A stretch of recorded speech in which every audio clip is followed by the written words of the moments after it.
Olá, pai de pet, eu sou Henrique Bueno, vet da NET, e no vídeo de hoje eu vou falar um pouco para vocês sobre o que é a sinomose, tá?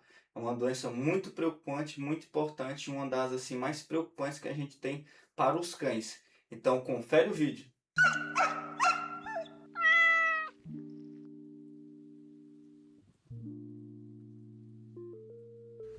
Vamos começar então pela etiologia da doença. A etiologia é o que causa a doença. No caso da sinomose, ela é uma doença causada por um vírus, tá? O vírus da sinomose canina, ou então abreviações também pode achar a abreviação CDV, que é o nome em inglês, né, que é distemper, né? Aí o CDV vem desse nome em inglês, que é a sigla, né? Ela tem um nome mais específico, um nome mais complexo, né, que é esse que está aparecendo aí na tela para vocês. Mas basicamente esse nome para a gente não tem muita relevância não, tá? O vírus da sinomose, né, ele sofre mutações, né? Esse DNA dele pode ser alterado e essas alterações podem causar o que? Doenças às vezes mais graves ou mais leves, dependendo dessa cepa, que é basicamente como se fosse uma família, né? Uma alteração que tem no DNA que pode acabar acarretando num sinal clínico mais grave ou então num sinal clínico um pouco mais leve, tá bom? Temos outros animais também que podem acabar sendo infectados por esse vírus, tá? Animais selvagens, no caso, né? Silvestres. Dentre eles tem as focas, furões, gambás, os texugos, as doninhas e também alguns felinos exóticos, tá? Mas não tem muita relevância clínica para a gente. Realmente ele é mais grave nos caninos, né? Nos cães domésticos mesmo, tá? E sobre a resistência desse vírus no ambiente, né? Basicamente em secreções, temperatura corporal sobrevive aí por volta de 1 hora, tá? No corpo do animal. Aí em temperatura ambiente, quando essa secreção fica no ambiente, cai no chão, né? Então na roupa, ela consegue sobreviver um tempo a mais, cerca de 3 horas aí em temperatura ambiente, tá? E esse vírus da sinomose, ele é suscetível, né? Ele é fraco na maioria dos desinfetantes hospitalares que a gente tem no mercado, né? Sendo o mais comum aí a amônia quaternária. Bom, vamos falar agora um pouco sobre a patogenia, né? Que é basicamente como que essa doença se desenvolve, como o vírus ele se espalha no corpo e acaba manifestando sinais clínicos, né? Ele basicamente vai ser inalado pelo sistema respiratório, aí o vírus vai entrar pelo sistema respiratório no organismo e ele vai ser drenado pelo sistema linfático, tá? O que seria o sistema linfático, né? Esse sistema linfático ele é muito conhecido pelo pessoal da estética, tá?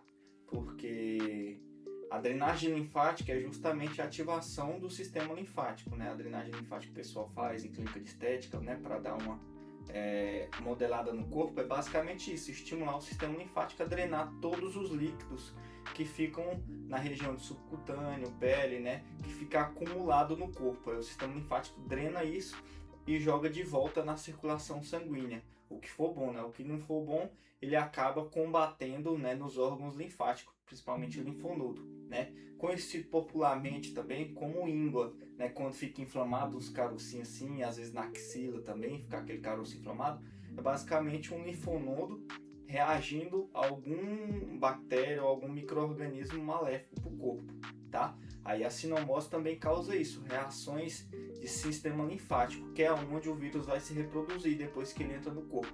Ele vai se reproduzir também em sistema linfático, vai se reproduzir também em sistema nervoso e vai se reproduzir também no sistema epitelial, que é tudo que recobre todos os órgãos, a pele também, tudo é sistema epitelial, tecido epitelial, tá? E depois dele se replicar, né, ele vai começar a ser expelido, né, ele vai começar a ser expulso do corpo através das secreções, né? Dentre essas secreções a gente tem as fezes, acaba expelindo o vírus, a urina também acaba expelindo o vírus, secreção ocular também é uma fonte bastante alta de infecção, remela, né, acúmulo de secreção ocular, que é a lágrima, né, o excesso de produção de lágrima que o animal apresenta também, tá? E através de aerosóis, tosse, espirro, né, gotículas do sistema respiratório também. Aí essa transmissão, o animal fica transmitindo isso por bastante tempo, cerca de 60 a 90 dias após essa infecção, tá bom? Então a sinomose ela é uma doença multissistêmica, né? Ela atinge vários órgãos do corpo do animal, tá? Aí o grau de infecção e de lesão que ela causa no sistema depende muito do organismo do animal, da defesa que ele está tendo, se ele está com a imunidade boa, e também depende da cepa do vírus, que é aquela família que eu falei no começo do vídeo, né? As mutações genéticas que o vírus acaba sofrendo, tá? Sendo que os animais mais comumente afetados são os filhotes, tá? Cerca de 3 a 6 meses de idade, que é onde cai a imunidade materna. Quando o filhote ele se amamenta, ele acaba pegando parte da imunidade da mãe no corpo. Aí após 3 meses essa imunidade tende a baixar. Aí, a partir de 3 meses tende a começar a subir a imunidade que o animal adquiriu ao longo da vida, né? Aí essa fase de 3 a 6 meses, que é onde cai uma imunidade e começa a subir a outra, que é a fase mais comum de acontecer esses sinais clínicos da doença, tá? Por volta de 5 meses seria a idade assim que a gente mais tem rotina da doença, tá? Outros animais também que estão em imunidade baixa, né? Pode ser cães idosos, cães com outras doenças, ou fêmea no cio também é muito comum acabar baixando a imunidade. Aí tende essa doença piorar e se agravar mais os sinais clínicos, tá bom? Aí esses animais com a imunidade baixa, esses sinais clínicos ele tendem a ser bem mais severos e a replicação desse vírus é muito mais alta nesses organismos, porque a imunidade, né, o sistema imunológico, a célula de defesa, não consegue combater o vírus. Ele se replica muito rapidamente, tá? Aí nesses organismos de 9 a 14 dias, nesses animais, como a replicação é muito alta e é uma infecção generalizada, afeta todos os órgãos do animal, esses animais às vezes vêm a óbito muito antes de apresentar os sinais clínicos neurológicos, que são os mais clássicos das doenças, como mioclonias, né, e dependendo do grau se evolui muito, pode evoluir até para convulsões também. Esses animais que têm imunidade muito baixa acabam vindo a óbito, infelizmente, antes mesmo da gente iniciar o processo do tratamento, tá? Que eu já vou explicar mais para frente para vocês. Bom, então vamos falar agora sobre a parte mais importante, que são os sinais clínicos, né? O que o animal com sinomose apresenta, né? Então, para o animal poder apresentar esses sinais, né, tem alguns requisitos que geralmente eles apresentam. Principalmente não foi vacinado, tá? Ou então foi amamentado por uma fêmea, né? A mãe dele acabou não sendo vacinada e ele não pegou essa imunidade no começo da vida, né? Ou então foram vacinados de forma errada, porque às vezes pode ter feito protocolo, né? Não deu a última dose, então não dá as doses de reforço. O animal também pode apresentar doença. E a imunidade baixa, tá? Juntamente com a exposição ao vírus, né? Ou contato com o animal infectado, ou então no corpo, né? Nas roupas, ou até na mão mesmo, tiver contato com o animal e for ter contato com o animal saudável, acaba transmitindo a doença também. Bom, e os sinais clínicos mais comuns são apatia, né? Tristeza, o animal fica quieto, né? Perda de apetite, não quer comer também, mas são sinais muito inespecíficos. A maioria das doenças acaba acarretando isso, tá? Assim, o que vai diferenciar mais é a presença de secreção ocular, bastante lacrimejando muito e excesso de secreção ocular, né? Apresenta também tosse, espirro, né? Problemas respiratórios. Pode apresentar também problemas digestórios relacionados a vômito, diarreia, tá? Pode apresentar também futuramente, com o decorrer da doença, pode levar até sinais neurológicos, sendo os mais comuns as mioclonias, né, que são os tremores da musculatura, e também convulsões. Quando ele está numa fase muito avançada da doença, acaba acontecendo convulsões, né? O animal acaba entrando em convulsão devido a lesões neurológicas graves, tá? E essas alterações neurológicas, elas começam a apresentar depois de 21 dias após a infecção da doença, tá? E também esses sinais clínicos, infelizmente o sistema neurológico, ele não se regenera, ele não se repara, ou seja, a maioria desses sinais clínicos acabam se tornando sequelas. Aí mesmo o animal escapando da doença, passando pelo tratamento, conseguindo se livrar da infecção do vírus, ele ainda fica com algumas sequelas. sendo as sequelas neurológicas as mais comuns. Além desses sinais, também pode apresentar pústulas na pele, né, que é essas bolinhas com pus dentro, principalmente na região da barriguinha, pode apresentar essas pústulas. O animal pode ter também vermelhidão ao redor dos olhos, né, dentro do olho mesmo, na conjuntiva, na córnea, né, fica com o olho bem inflamado, às vezes até meio fechado o olho fica. Pode apresentar também problemas reprodutivos, porque o vírus ele pode passar transplacentário, da mãe para o filho, dentro da placenta antes mesmo dele nascer, tá? O animal às vezes já pode nascer com algumas alterações neurológicas, tá? Aí essas alterações neurológicas, ela pode até acabar sendo incompatíveis com a vida, causando aborto, né? Ou animais às vezes já nascem natimortos, ou então com alguma sequela ou alguma alteração neurológica. Vamos falar agora sobre as doenças que são diferencial, ou seja, são doenças semelhantes que às vezes pode acabar se confundindo com sinomose, tá? A mais comum dela são as gastroenterites, né, que são infecções, inflamações, né, reações inflamatórias que acontecem tanto no esôfago, estômago, até intestino mesmo, que não são causadas pelo vírus da sinomose, mas que os sinais clínicos são parecidos, tá? São as gastroenterites, apresentando animal vômito, diarreia também. Temos também a traqueobronquite infecciosa, né, que é a tosse dos canis, que é um vírus também, só que ele só afeta a parte respiratória, tá? Temos também pneumonia, que é uma infecção bacteriana do pulmão, o animal também tosse e espirra muito, pode acabar se confundindo com o início da sinomose. Temos também dermatite, por conta dessas pústulas, né, nesses pontinhos de pus na pele, às vezes acaba confundindo com alguma dermatite. Conjuntivite também, devido a essa inflamação nos olhos, né, pode ser alguma inflamação da conjuntiva que não seja ocasionada pelo vírus da sinomose. Temos também animais com epilepsia, né, que a epilepsia é uma doença de origem cerebral, né, de origem primária no cérebro e não ocasionada pelo vírus da sinomose. O animal acaba tendo convulsões também, só que essas convulsões elas não são causadas pelo vírus da sinomose, que pode acabar se confundindo, tá? E outras neuropatias também, alterações neurológicas, o animal às vezes fica tonto, andando em círculo, né, com a cabeça posicionada de forma incorreta. Essas alterações são mais raras na sinomose, mas também pode acontecer. Aí dificulta a diferenciação, se é sinomose ou se não é. Agora eu vou falar sobre o diagnóstico, né, que é basicamente como a gente descobre que o animal realmente está ou não com a sinomose. Primeiramente, a avaliação por um médico veterinário, né, avaliação dos sinais clínicos, né, uma consulta mesmo minuciosa de todo o organismo do animal, tá? Junto de exame de sangue, né, um hemograma completo, tem algumas alterações que pode demonstrar presença do vírus da sinomose.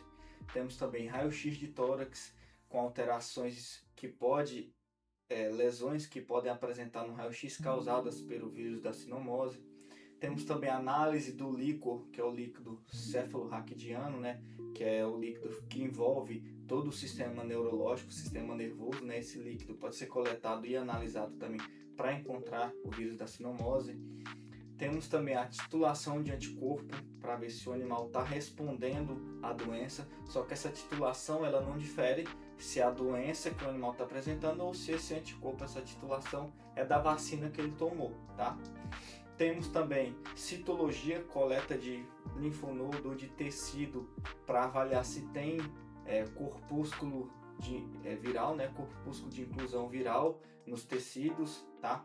Temos também histopatológico, que é remoção e ver realmente no laboratório, né, um fragmento do órgão para analisar se tem também essa inclusão viral, corpúsculo de inclusão. Temos também o isolamento do vírus, né, que é difícil de conseguir, mas pode ser isolado também, coleta de material do líquido também, tecido ou até mesmo do sangue pode acabar isolando, só que é bem difícil conseguir esse isolamento viral, tá?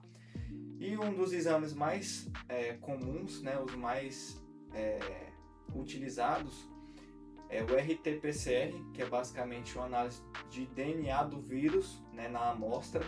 A amostra mais comum utilizada é o quê? Secreção ocular, líquor, pode ser feito da urina também ou do sangue, tá? esse RT-PCR basicamente vai procurar fragmentos do DNA do vírus no organismo do animal, tá? Aí sim consegue separar que realmente é o vírus e não resposta da vacina, tá bom? E temos também os testes rápidos para anticorpo e o teste rápido para antígeno. O teste rápido para anticorpo basicamente vai pegar células de defesa do animal contra o vírus. Isso não consegue diferenciar se é resposta do corpo contra o vírus ou contra a vacina, que a resposta é a mesma, tanto o animal doente quanto o vacinado tem a mesma resposta imunológica, tá? E temos também os testes rápidos de antígeno. Aí o teste rápido de antígeno realmente vai pegar o que? O fragmento do vírus. Ele só pega realmente quando o antígeno nada mais é do que um fragmento do vírus no corpo do animal. Aí esse antígeno, ele que vai detectar nesse exame de teste rápido de antígeno. Ele realmente só dá positivo quando o animal está com o antígeno na circulação sanguínea. Só que o antígeno, ele está em bem menos quantidade no sangue do que o anticorpo. Por isso que geralmente o pessoal prefere utilizar o anticorpo, tá? Mas cada exame tem sua aplicação, cada um dá positivo numa fase da doença. Por isso que é muito bom fazer análise com o veterinário, porque ele vai saber a fase que está a doença e qual o exame que realmente vai dar um resultado melhor decorrente da fase que o animal está da doença. E geralmente utiliza muito teste rápido porque o prognóstico da doença, o tempo ele é um fator primordial. Se demorar muito tempo e a doença se espalhar muito, diminui muito a chance do animal ter um tratamento bom, uma resposta boa ao tratamento, tá? Ou seja, o teste rápido ele sai realmente ali por volta de 10, 15 minutos, 20 minutos, né? Depende do laboratório. Mas assim, a gente tem um tempo muito rápido já para começar a iniciar os tratamentos. Porque esses outros exames, às vezes tem exame que demora muito tempo, às vezes uma semana, dependendo do laboratório, dependendo do tipo de exame. Às vezes o animal não tem esse tempo todo para ficar esperando até iniciar o tratamento da doença.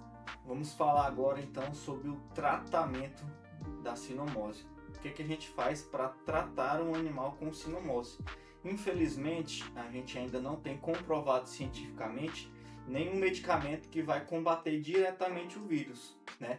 Realmente, o que faz o combate do vírus e que realmente mata o vírus é o sistema imunológico, são as células de defesa, tá? Então a gente tem que fazer um tratamento focando em melhorar essa imunidade do animal para ele produzir células de defesa que consiga combater a doença, tá? Aí o que a gente geralmente faz quando o animal está com sinomose?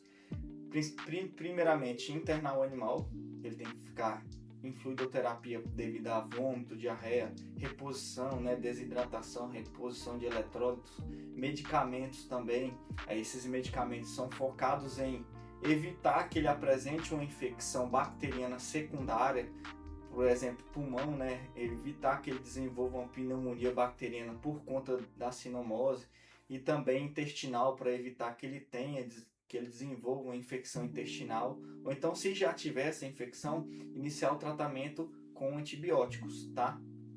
Mas basicamente são medicamentos para aumentar a imunidade, vitaminas, suplementos minerais para aumentar essa imunidade e iniciar a produção de anticorpos novos, tá? Também medicamentos para evitar vômito, diarreia, se dá um medicamento para o animal parar de vomitar, um medicamento para parar a diarreia, tosse, né? Medicamentos mucolíticos, broncodilatadores para evitar lesões pulmonares graves, tá? E também fluidoterapia, principalmente para reposição de eletrólitos que o animal acaba perdendo pelo vômito, pela diarreia, né? Por falta de se alimentar também, tá? Alimentação assistida, alimentação concentrada, né? Com valor energético e calórico alto. E sobre o prognóstico da sinomose, né? A sinomose ela é uma doença muito, depois que o animal apresenta a doença, ela é uma doença muito difícil da gente contornar o que o vírus vai causando e a sua evolução, tá? Então o prognóstico da sinomose ela é de reservado a desfavorável, tá? Depende muito do tratamento, de quando que se iniciou o tratamento, né, dos tipos de medicamento utilizado, da cepa, né, que é aquela alteração genética que o vírus tem ou não, né, isso vai ditar muito sobre o prognóstico do animal, mas geralmente o animal que já apresenta sinais clínicos, né, o prognóstico é de reservado a desfavorável, infelizmente, tá? A melhor alternativa que tem para a sinomose é realmente a prevenção, que é o próximo tema que a gente vai falar agora, tá? Sobre a prevenção, né? A melhor forma de prevenir a doença é realmente fazendo a vacinação, protocolo vacinal correto. Dentro desse protocolo vacinal, a gente tem a vacina múltipla viral, né? Sendo ela V8 ou V10. Aí como funciona esse protocolo vacinal? O animal pode tomar a primeira dose após os seus 45 dias de idade, entra com a primeira dose da vacina, tá? Essa vacina geralmente depende do laboratório de 3 a 4 doses, né? Na vacinação, quando faz a primeira vacinação, de 3 a 4 doses. Essas doses elas são aplicadas no intervalo de 21 a 30 dias. Tá? Aí depois dessa quarta dose, dessa última dose, da terceira ou da quarta da última dose, depois o animal tem que ficar fazendo reforço anual. Aí todo ano tem que ficar tomando uma dose de reforço. Geralmente é onde o pessoal peca, tá? Faz o protocolo inicial completo, só que ou não foi informado, ou então acaba esquecendo desse reforço anual que o animal tem que ficar tomando. Aí é só uma dose, aí todo ano dá uma dose para continuar mantendo essa imunidade do animal alta contra a doença, contra a sinomose, tá? E o bom dessa vacina múltipla viral, que além da sinomose, ela pega várias outras doenças, tá? Como também a parvovirose, que já é um tema para um próximo vídeo que nós já estamos fazendo, tá? E sobre a vacinação, doutor, qual é a vacinação ideal? A nacional ou a importada? Eu posso fazer a vacinação nacional? Então, é um assunto bem delicado, tá? Um assunto assim meio difícil da gente entrar, porque esses medicamentos eles têm que ter uma comprovação de eficácia, eles têm que ser comprovado que eles funcionam, tá? Então, do laboratório, eles saem já com essa eficácia, só que o problema geralmente está no transporte e no armazenamento dessa vacina até ser aplicada nos cães, tá? Que a nacional geralmente tende aos animais, mesmo tendo vacinado, feito o protocolo certinho, feito o reforço anual, às vezes acaba o animal mesmo assim ainda apresentando os sinais clínicos da doença, tá? Agora, a vacina importada realmente é bem difícil, né? Na biologia, infelizmente, não é matemática, não é exatas. A gente não pode afirmar que 100% dos animais vão estar protegidos e nenhum vai apresentar, mas a chance do animal ter a doença com a vacina importada é bem menor do que com a nacional, mesmo o animal estando vacinado, tá bom? E mesmo pegando a doença, ele tende a passar por sinais clínicos bem leves, não comprometendo e não botando em risco a vida do animal. Bom, e também dentro da prevenção a gente tem o que? Evitar o contato de animais saudáveis com animais doentes, tá? Esse contato ele pode ser o direto, um animal tendo contato diretamente com outro animal, ou contato indireto, através de quê?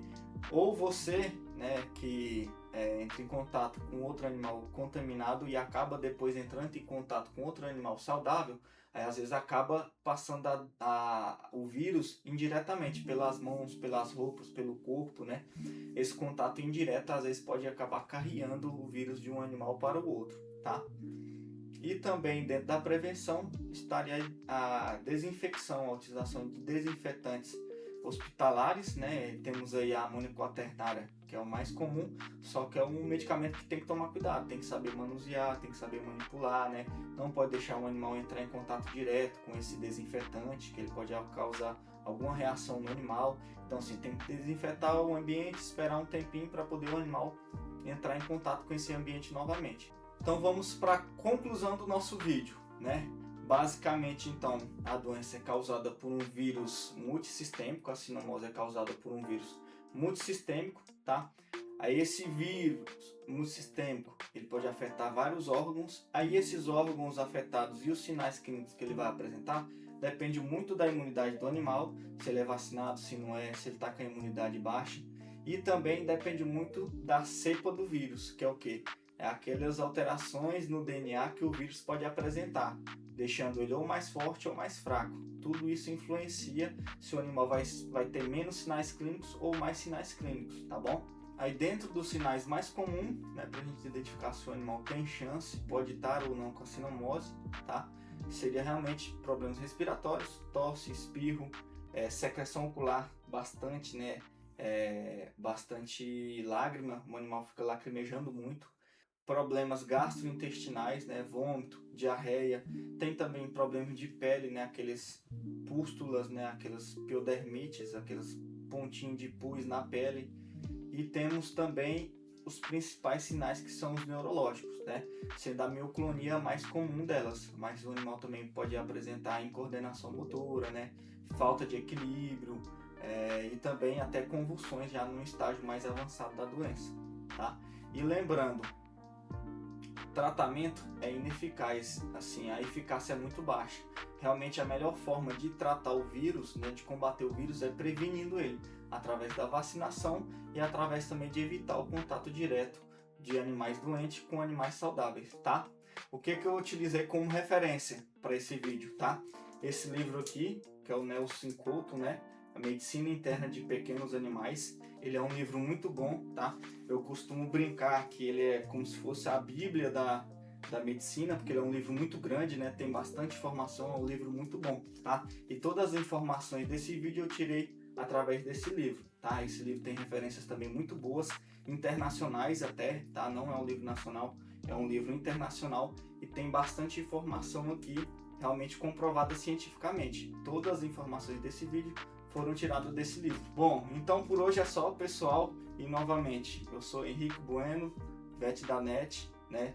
Bem-vindos ao meu canal.